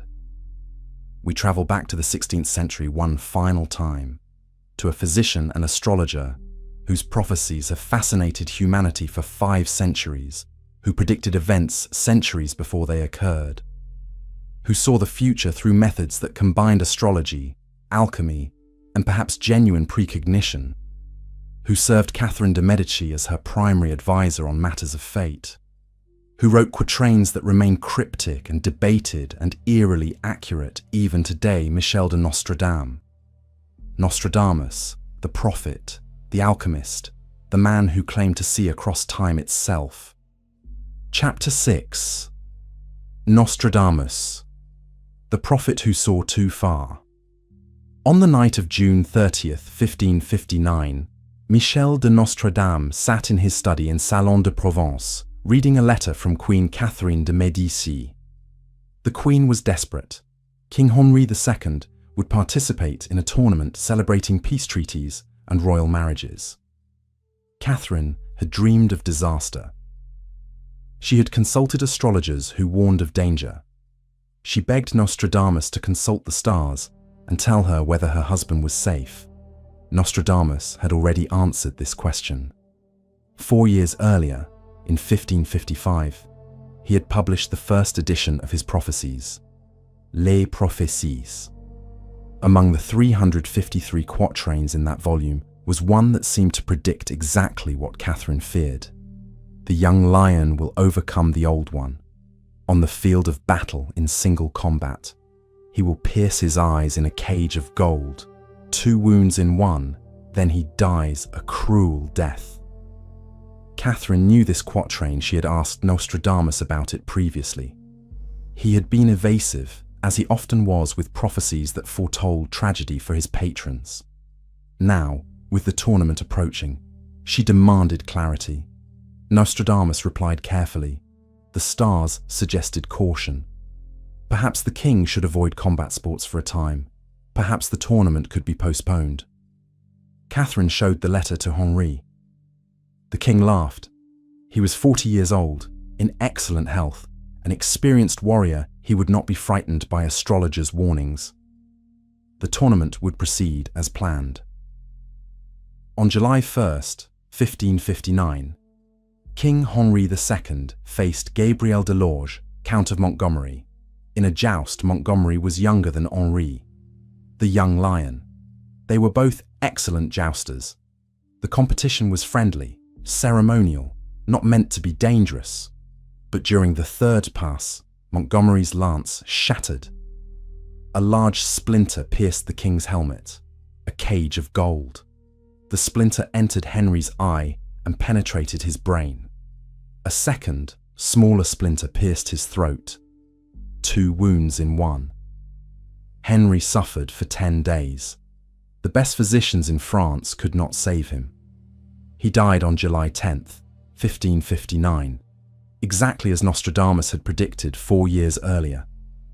This prophecy made Nostradamus the most famous seer in Europe.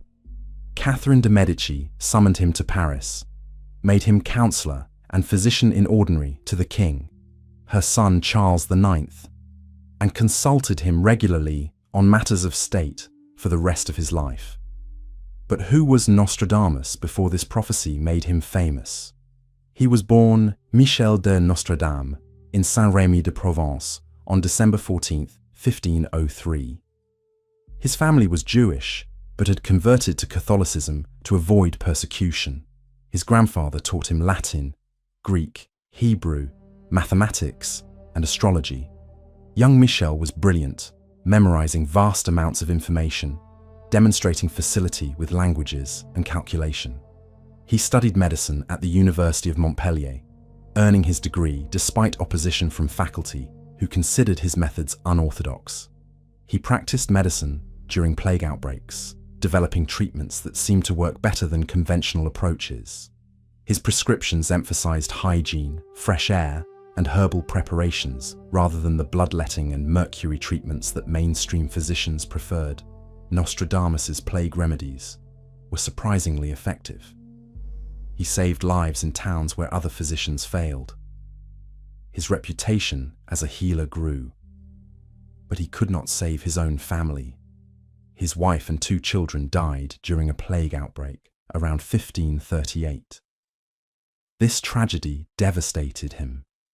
He abandoned his medical practice and traveled through France and Italy for several years, studying with various scholars, learning astrology and alchemy, developing the methods he would later use for prophecy. In 1547, he settled in Salon de Provence. He remarried, had 6 children, and began writing. His first publications were practical, annual almanacs containing weather predictions, agricultural advice, and astrological forecasts. These were popular and profitable, but Nostradamus was working on something larger, something that would preserve his knowledge for future generations, something that would demonstrate his ability to see across time itself. In 1555, he published Les Prophéties, containing quatrains predicting events centuries into the future. The prophecies were written in cryptic language, mixing French, Latin, and Greek, using symbolism and wordplay that made definitive interpretation nearly impossible. This obscurity was deliberate.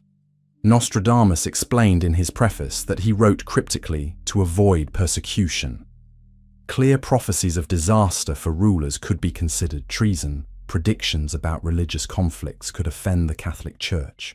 So Nostradamus hid his meaning in symbolism that could be interpreted multiple ways. But some quatrains seemed clear enough to be recognizable after events occurred.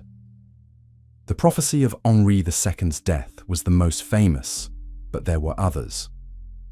He apparently predicted the French Revolution. From the enslaved people, songs, chants and demands, the princes and lords are held captive in prisons. These will in the future, by headless idiots, be received as divine prayers. The rise of Napoleon. An emperor will be born near Italy who will cost the empire very dearly. They will say, when they see his allies, that he is less a prince than a butcher. The Great Fire of London in 1666. The blood of the just will be demanded of London. Burnt by fire in the year 66. The ancient lady will fall from her high place, and many of the same sect will be killed. World War II and Hitler. From the depths of Western Europe, a young child will be born of poor people. He who by his tongue will seduce a great troop. His fame will increase towards the realm of the East.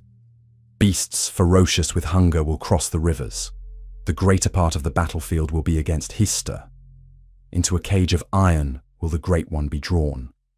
When the child of Germany observes nothing. The atomic bombs on Hiroshima and Nagasaki. Near the harbour and in 2 cities will be 2 scourges the like of which have never been seen. Hunger, plague within, people thrown out by the sword, will cry for help from the great immortal God. These interpretations are debatable. Skeptics point out that Nostradamus's quatrains are so vague that they can be fitted to almost any event after the fact. That Hister was actually the Latin name for the Danube River, not a prediction of Hitler. That interpreting prophecies after events have occurred is easy, but no one successfully uses Nostradamus to predict events before they happen. This criticism is fair. Nostradamus's prophecies are not useful for practical prediction. They don't provide specific dates or names or locations clearly enough to act on in advance. They only seem accurate in retrospect, when events can be matched to symbolism that might fit multiple interpretations. But does this mean Nostradamus saw nothing? Or does it mean he saw too much and lacked the language to describe what he perceived in ways that would be clear to future readers? Nostradamus claimed to achieve his visions through a specific method. He described it in his writings. He would sit alone at night in his study.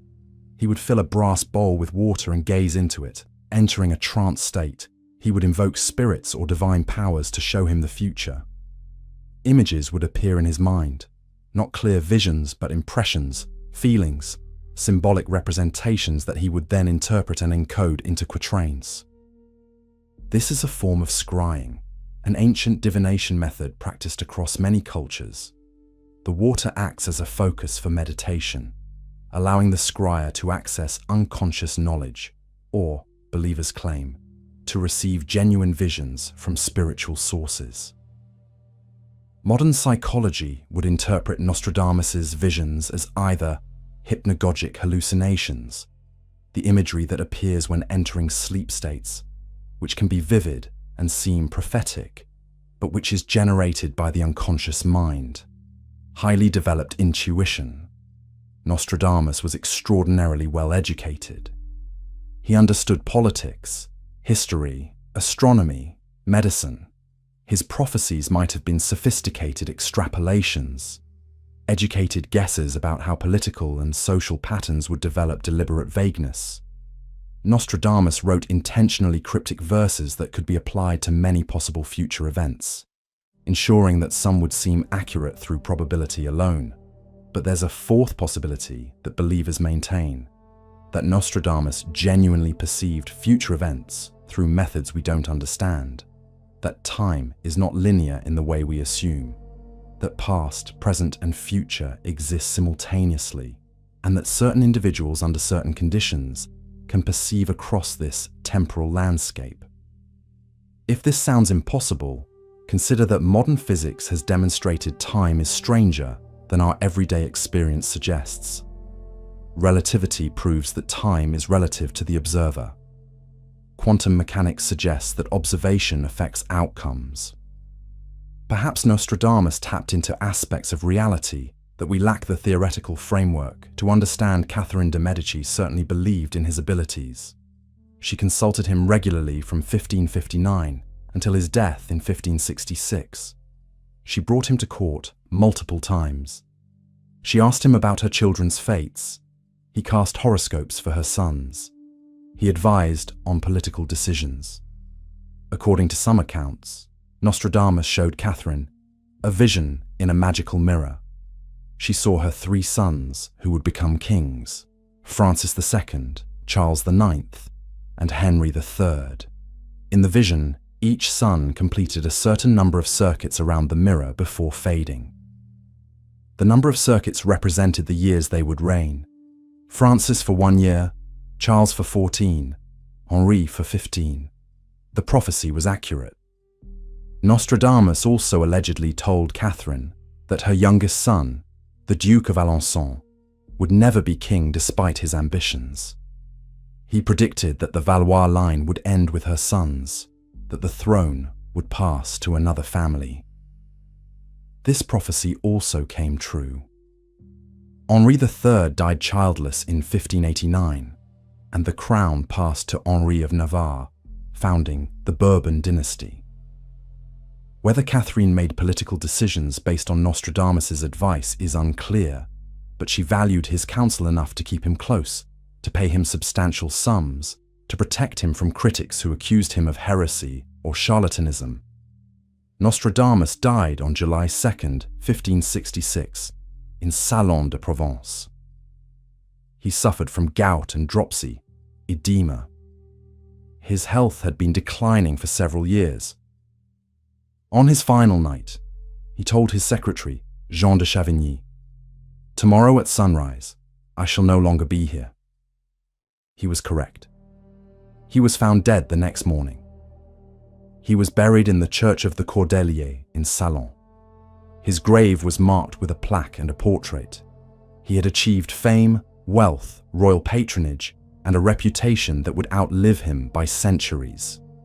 But here's a disturbing epilogue. During the French Revolution, Nostradamus's tomb was opened by revolutionaries searching for valuables. When they broke open the coffin, they found around the skeleton's neck a medallion bearing the date 1791, the exact year the tomb was violated. According to legend, Nostradamus had predicted the year his grave would be disturbed and left this message. The story is probably apocryphal, but it demonstrates how Nostradamus's legend has grown beyond verifiable history. He has become more than a man. He has become a symbol of prophecy itself, of the human desire to know the future, of the possibility that time's secrets might be accessible to those who seek them through ancient methods. Modern editions of Nostradamus's prophecies continue to sell. After every major world event, terrorist attacks, natural disasters, political upheavals, publishers release new interpretations claiming Nostradamus predicted it. Most of these interpretations are opportunistic, fitting events to prophecies after the fact. But occasionally, a quatrain seems unsettlingly accurate, not vaguely fitting, but specifically describing details that shouldn't be possible to predict through guesswork alone. These cases keep Nostradamus relevant. They suggest that perhaps, just perhaps, he saw something genuine. Was Nostradamus an alchemist? Not in the sense of seeking the philosopher's stone or transmuting metals, but he practiced alchemical medicine, using preparations he developed through alchemical processes. He studied astrology, which was intimately connected to alchemy in Renaissance thought. He sought to transmute ignorance into knowledge, to transform present darkness into future light. His prophecies claim to extend 8,000 years into the future. Most remain obscure, awaiting events that might illuminate their meaning. Some may never be interpretable. Others might become clear in future centuries, when readers recognize events that to us are still future. Nostradamus achieved a kind of immortality through his prophecies. As long as people read his quatrains, as long as they debate his meaning, as long as future events seem to fulfill his predictions, he remains alive in human consciousness. Not alive in body. He has been dead for over 450 years, but alive in influence, in reputation, in the ongoing dialogue between his cryptic verses and our attempts to understand them. He saw the future, he claimed. He wrote what he saw in language designed to survive censorship and persecution. He left his prophecies for generations yet unborn. Whether those prophecies are genuine visions or brilliant deceptions or sophisticated guesses may never be determined. But Nostradamus endures the prophet who saw too far, the physician who could heal others but not himself, the alchemist who transmuted knowledge into prophecy, transforming the limitations of present existence into timeless legend. His study in Salon de Provence, where he wrote his prophecies, still stands. Visitors can see the room where he sat with his brass bowl of water, gazing into depths that reflected not the ceiling, but centuries yet to come. And perhaps, if you sit quietly in that room, if you allow your mind to still, if you're receptive to impressions from beyond ordinary consciousness, you might sense something of what Nostradamus perceived. Not clear visions, not specific predictions, but the feeling that time is not what we think it is, that past and future are not separate but connected, that the present is merely the moment of perception, and that with proper training, proper methods, proper sensitivity, we might see across the temporal landscape, as Nostradamus claimed to do. Whether this is possible remains an open question. But the fact that we ask it, that we're still debating Nostradamus 5 centuries after his death, suggests he achieved something that few humans manage. He made himself unforgettable. He created a legacy that transcends mortality. And in that, Nostradamus accomplished what every alchemist truly seeks. Not to live forever in body, but to endure forever in memory, to transform the base metal of ordinary human existence into the gold of eternal fame, to achieve through prophecy what others sought through the philosopher's stone, a form of immortality that death cannot touch. We have journeyed through 6 centuries of French alchemy. From Nicolas Flamel in his medieval house, claiming to transmute mercury into gold, to the Count of Saint-Germain in Versailles ballrooms, never aging across 8 decades, to Cagliostro in the darkness of San Leo's Pozzetto, dying despite his claims of immortality, to Catherine de' Medici using alchemy as statecraft, seeking power rather than eternal life, to Fulcanelli, vanishing after achieving or claiming the great work to Nostradamus, seeing across time through methods that combined alchemy, astrology, and divine inspiration. 6 alchemists.